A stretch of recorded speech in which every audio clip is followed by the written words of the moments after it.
श्री शिवाय नमस्तुभ्यम। हम सबको पता है कि आज है 30 नवंबर यानी कि मार्गशीर्ष महीने की जो अमावस्या तिथि है वो आ गई है। और अगर आपको अपनी फैमिली की, परिवार की बहुत ज़्यादा चिंता होती है, अपने परिवार को लेके आप सोचते बहुत ज़्यादा हो, तो आज रात में आपको अपने घर पे कुछ भी नहीं करना है, बस चौमुखी दीपक आपको सरसों के तेल का लगा देना, जिससे आपके घर में कभी भी कोई संकट नहीं आएगी और आपके परिवार की जो स्थिति होगी वो पहले से और भी ज़्यादा बहुत अच्छी होगी।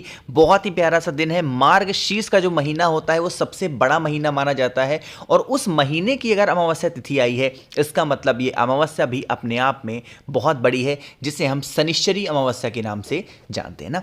देखो, बहुत छोटा सा उपाय होगा। स्क्रीन पे आप सभी को दिख रहा होगा दीपक। इस उपाय की सबसे अच्छी बात दो है। पहली बात तो ये है कि आप इस उपाय को अपने घर पे करोगे, और दूसरा सबसे अच्छी बात यह है कि आपको पुराना दीपक लेना, ठीक है ना। नया मन हो तो नया ले सकते हो, बट आप चाहो तो पुराना दीपक भी ले सकते हो, ठीक है ना। अब आपको क्या करना है, इस दीपक के अंदर हमें क्या डालना है, आपको डालना है सरसों का तेल, जैसा कि मैंने आपको बताया है।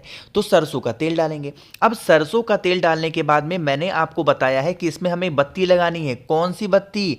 चौमुखी बत्ती। आपको कुछ इस प्रकार से, जैसे मैं लगा रहा हूं, आपको भी इसी तरीके से लगानी होगी, ठीक है ना। सॉरी, तरीका समझेंगे। आपको सबसे पहले एक छोटा सा कोई प्लेट लेना है ना, छोटा सा प्लेट ले लो, छोटा सा आप चाहो तो कोई थाली ले लो, और उसके बाद में आपको उस थाली में या प्लेट में इस चौमुखी दीपक को रख देना। रखने के बाद में तब आप क्या करोगे, इन चार की चारों बत्तियों को आपको प्रज्वलित करना है। कौन सा तेल हमने डाला है? सरसों का तेल डाला है। और फिर उस प्लेट के ऊपर प्लेट उठाना जिसमें आपने इस दीपक को रखा है, आपके घर में जितने भी रूम्स होंगे, जितने भी कमरे होंगे, उन सभी कमरों में एक बार लेकर के घूम लेना। लेकिन यहां पे एक नियम चेंज होता है, और वो नियम ये है कि हमें एक लोगों का नाम लेना है। और वो नाम कौन सा है? नरसिंह भगवान। यहां महादेव का स्मरण नहीं करेंगे, नरसिंह भगवान के नाम से आपको घर में जितने भी रूम्स होंगे, कमरे होंगे, सभी कमरों में लेकर के घूम लेना। और घूमने के बाद में आपके घर का जो मेन गेट होता है लोहे का, उस लोहे के गेट के बिल्कुल बीचों बीच में, ना तो लेफ्ट साइड ना तो राइट साइड, कहीं पे भी नहीं, लोहे के गेट के बिल्कुल बीचों बीच अगर आप उस दीपक को रख देते हैं, तो जो भी बला आने वाली होती है ना, जो भी प्रॉब्लम्स आपके घर में प्रवेश करने वाली होती हैं, जिस वजह से आप परेशान हो या आपका पूरा परिवार परेशान चल रहा है, तो आप सभी को इस काम को जरूर करना होगा, ठीक है ना। मेरी बात समझ में आई? चलो, तो हमने यहाँ पे पहले उपाय की बात कर ली है, आगे बढ़ते हैं अब इस वीडियो के हम लोग अपने दूसरे उपाय की तरफ। देखो, एक छोटी सी बात आपको और समझा दूं। जो अमावस्या का दिन होता है वो किन को समर्पित होता है? वो हमारे पितरों को समर्पित होता है। आपको पता है। आप कहोगे भैया पितरों को खुश करने से हमें बेनिफिट क्या होगा, फायदा क्या होगा? देखो, अगर आपने एक बार अपने पितरों को खुश कर दिया तो आपको बार बार हर साल उनको खुश करना पड़ेगा। लेकिन जो उपाय, ये दूसरा उपाय है, इस उपाय को करने से जो हमारे पितर होते हैं वो तृप्त होते हैं। और एक बार अगर आपने अपने पितरों को तृप्त कर दिया ना, तो कभी भी आपके घर में वो आपको परेशान नहीं करेंगे और घर में हमेशा सुख शांति समृद्धि बनी रहेगी, ठीक है ना। देखो, स्क्रीन पे आप सभी को क्या दिख रहा है? चावल का दाना। तो हमें इस उपाय के लिए मात्र चावल का एक दाना लेना है, इससे ज्यादा मत लेना, ठीक है ना। चावल का दाना लीजिएगा और उस एक चावल के दाने को अपने हाथ में रखेंगे। कौन से हाथ में? राइट हैंड में।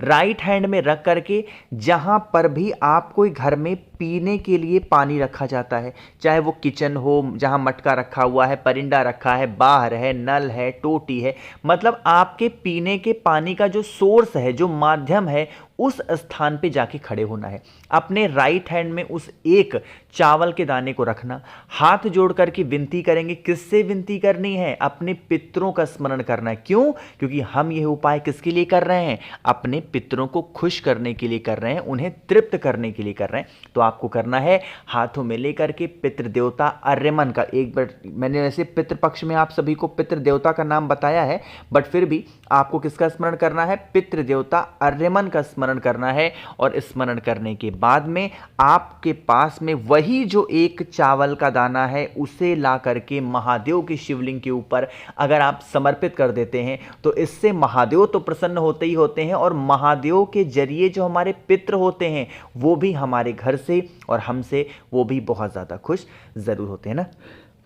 तो अपने पितरों को खुश करने का इससे इजी उपाय, इससे आसान उपाय मुझे नहीं लगता कोई हो सकता है, तो आप सभी को ज़रूर करना चाहिए, ठीक है ना। देखो, अब एक छोटी सी बात मैं आपको समझा दूं कि आखिर पितरों को खुश करना क्यों चाहिए। सिर्फ 10 सेकंड लगेंगे, मैं समझाने जा रहा हूं। देखो, जैसे कुछ लोग समझ नहीं पाते हैं कि आपके घर में जो पितृदोष चल रहा है, वो पितृदोष के चलने का रीज़न क्या है, कारण क्या है। देखो, समझा दूं 10 सेकंड में। अगर आप पे घर में धन की कमी बहुत ज़्यादा हो रही है, पहले धन थे अब नहीं है, तो ये पितृदोष है। अगर आपके घर में कोई इंसान रोगी है, उसको दवा काम नहीं कर रही है, तो ये पितृदोष के लक्षण है। कमाई कम हो रही है, खर्चे बहुत ज़्यादा हो रहे हैं, तो किसके लक्षण है, पितृदोष के। रोग अचानक से आपके घर में आ जा रहा है, पितृदोष का लक्षण है। घर में लड़ाइयाँ बहुत ज़्यादा हो रही हैं, किसका लक्षण है, पितृदोष का लक्षण है। घर में ऐसी कोई संकट आ रही है जिसको पता भी नहीं चला आपको कि आखिर ये संकट आ कहां से गई, किसके लक्षण है, पितृदोष के। तो यही एक चावल का दाना आपके इन सभी पितृदोषों को दूर कर देगा। बस आपको इस उपाय को शनिश्चरी अमावस्या के दिन करना है, ठीक है ना। मेरी बात समझ में आई। दो उपाय आपको समझ में आ गए होंगे। आगे बढ़ते हैं इस वीडियो के हम लोग अपने तीसरे उपाय की तरफ। लेकिन तीसरा उपाय बताने से पहले एक छोटी सी बात आपको समझा दूं कि जल्दी से कर दीजिए वीडियो को लाइक, और जिसने अभी तक चैनल को सब्सक्राइब नहीं किया और मेरी आवाज़ आज आप पहली बार सुन रहे हैं, चैनल को ज़रूर सब्सक्राइब करेंगे। और एक छोटे सा आपको काम करना है, और वो काम ये है कि अभी तक मुझसे कितने लोगों ने रुद्राक्ष ले लिया है, आप नीचे कॉमेंट सेक्शन में बताइए कि हाँ भैया मैंने ले लिया है, या फिर जिन्हें नहीं लिया आप मैसेज करना मैंने नहीं लिया, ठीक है ना। चलो अब बात करते हैं उपाय की। जैसे मान लो कि घर में कष्ट बहुत ज्यादा है ना, उस कष्ट से निवारण ही नहीं मिल पा रहा आपको, तो आपको इस शनिवार के दिन हम भगवान शनि और अपने भोले शंकर का क्या कराएंगे, मिलन कराएंगे। कैसे कराएंगे समझो। यहां पे आपको सरसों का तेल दिख रहा है, कष्ट को दूर करने के लिए थोड़ा सा सरसों का तेल लेना, बहुत ज्यादा लेने की जरूरत नहीं है, 2 से 3 चम्मच सर्फ, ठीक है ना, सरसों का तेल लेना। सरसों के तेल के साथ में मैंने जो आपको रुद्राक्ष भेज रखा है, जितने भी लोगों को, उनमें से कोई भी एक रुद्राक्ष लो। जिनको रुद्राक्ष पहले से जिनके पास थे, कोई भी मुखी, कितने भी मुखी, 1 मुखी से लेकर के 21 मुखी तक कोई भी एक रुद्राक्ष ले लो। और जो रुद्राक्ष आपने लिया है उसको आपको इसी सरसों के तेल में क्या कर देंगे, डिप कर देंगे, डाल देंगे। डालने के बाद में आप इस सरसों के तेल को उठाना, महादेव के शिवलिंग के पास लेकर के चले जाना। कोशिश पहले क्या करेंगे कि ऐसे महादेव के शिवलिंग के पास जाएंगे जिनका शिवलिंग कहां पे हो, पीपल पेड़ के नीचे। आप कहोगे भैया वीडियो हम रात में देख रहे हैं, कहां खोजने जाएं कि कहां है महादेव का शिवलिंग। तो अगर नहीं मिल रहा है तो उसके लिए परेशान मत हो, आपके घर के आसपास में कहीं भी महादेव का शिवलिंग है, चाहे अपने घर पे ही, आपको उस सरसों के तेल को पूरा का पूरा लाना है और और महादेव के शिवलिंग के ऊपर रुद्राक्ष के साथ में, देखो रुद्राक्ष किसका प्रतीक है, महादेव का, सरसों का तेल भगवान शनि का। तो हमने क्या करा दिया, मिलन करा दिया। और लेकिन जब आप उस सरसों के तेल को समर्पित करोगे तो एक नाम आपको बोलना है। वो नाम कौन सा है, जहां पे अभी गुरुजी की कथा हुई थी, कहां पे हुई थी, बनारस में, तो काशी विश्वनाथ महादेव के नाम से क्या करना है, आपको सरसों के तेल को रुद्राक्ष के साथ महादेव के शिवलिंग के ऊपर चढ़ाना है। जल चढ़ाने के बाद में, प्रार्थना करने के बाद में, उस रुद्राक्ष को उठाना और अपने घर पे लेके चले जाना, ठीक है ना। मेरी बात समझ में आई तो करना जरूर है, भूलिएगा नहीं। तो यहां पे हम लोगों ने बात कर ली है अपने 3 उपाय की। आखिरी उपाय की हम लोग बात करने जा रहे हैं, जो कि मैंने आपको जब भी शनिवार का दिन आया है इस उपाय को मैंने याद जरूर दिलाया है। कौन सा उपाय है, लेकिन उससे पहले बता दूं कि यह जो उपाय होगा वो सिर्फ और सिर्फ स्पेशली है रोग मुक्ति के लिए, कि घर में अगर कोई भी इंसान आपके बीमार पड़ता है तो आप इस उपाय को जरूर करना, प्रत्येक शनिवार को करके देखिएगा, है ना। देखो क्या करना, ऐसे एक छोटा सा कोई पात्र ले लो, जरूरी नहीं है कि मैं लोटा दिखा रहा हूं तो लोटा ही लोगे, आप छोटी सी कटोरी ले सकते हो, ग्लास ले सकते हो। उसके अंदर क्या करना है, आपको पहले जल भरना, ठीक है ना। आधा जल भरोगे और आधा इसके अंदर क्या भरेंगे, दूध। ध्यान रखिएगा, जो दूध लेंगे किसका लेंगे, गौ माता का। कुछ लोग कहते हैं भैया गौ माता का दूध हमें नहीं मिल रहा, अगर दूध नहीं मिलता है तो सिर्फ जल ले लेना, लेकिन भैंस का दूध मत लेना वरना बहुत पाप लगेगा, इस चीज का ध्यान रखिएगा।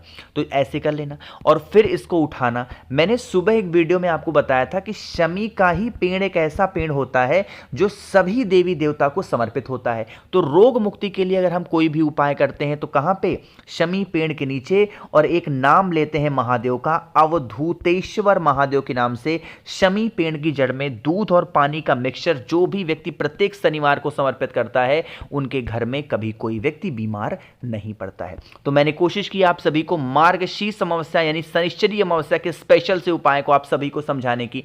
वीडियो पसंद आई हो तो लाइक करिएगा, कुछ पूछना है नहीं समझ में आया नीचे कमेंट सेक्शन में पूछ सकते हैं, और मेरे जितने भी भाई बहन आवाज आज मेरी पहली बार सुन रहे हैं चैनल को जरूर सब्सक्राइब करेंगे। श्री शिवाय नमस्तुभ्यम।